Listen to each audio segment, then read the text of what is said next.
తెలుగుదేశం జనసేన సీట్ల సర్దుబాటు ఓ కొలిక్కి వచ్చినట్టేనా?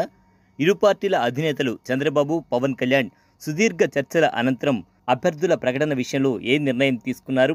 రెండు పార్టీల ఆశావహులకు ఏమని సర్ది చెప్పబోతున్నారు? మంచి రోజు చూసుకొని ప్రకటన చేసే అవకాశం ఉందా? ఈ ప్రశ్నలకు ఎలాంటి సమాధానం లభిస్తోంది అంటే ఈ స్టోరీ చూడాల్సిందే. పొత్తు నేపథ్యంలో సీట్ల సర్దుబాటు అంశంపై చర్చించేందుకు తెలుగుదేశం అధినేత చంద్రబాబు, జనసేన అధ్యక్షులు పవన్ కళ్యాణ్ భేటీ అయ్యారు. ఉండవల్లిలోని చంద్రబాబు నివాసానికి పవన్ కళ్యాణ్ రాగా టీడీపీ అధినేత చంద్రబాబు, పార్టీ రాష్ట్ర అధ్యక్షులు అచ్చెన్నాయుడు పవన్కు సాదర స్వాగతం పలికారు. అందరూ అనుకున్నట్లే సీట్ల సర్దుబాటే ప్రధాన ఎజెండాగా ఇరువురు నేతలు భేటీ అయి సుదీర్ఘంగా చర్చించారు.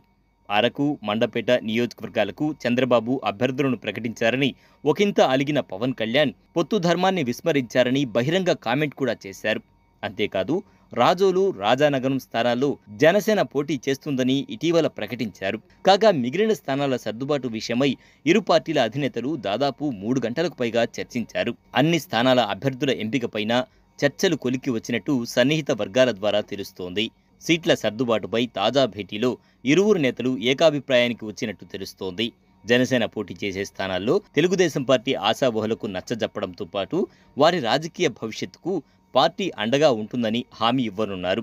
తెలుగుదేశం పార్టీ పోటీ చేసే స్థానాల్లో జనసేన ఆశావహులకు సర్ది చెప్పి వారి రాజకీయ భవిష్యత్తుకు జనసేన అధిష్టానం హామీ ఇవ్వనుంది.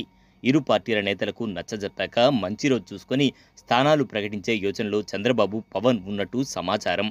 అయితే ఇంతకాలం తమ సొంత నిధులు ఖర్చు పెట్టిన ఆశావహుల పరిస్థితి ఇప్పుడు ప్రశ్నార్థకంగా మారింది.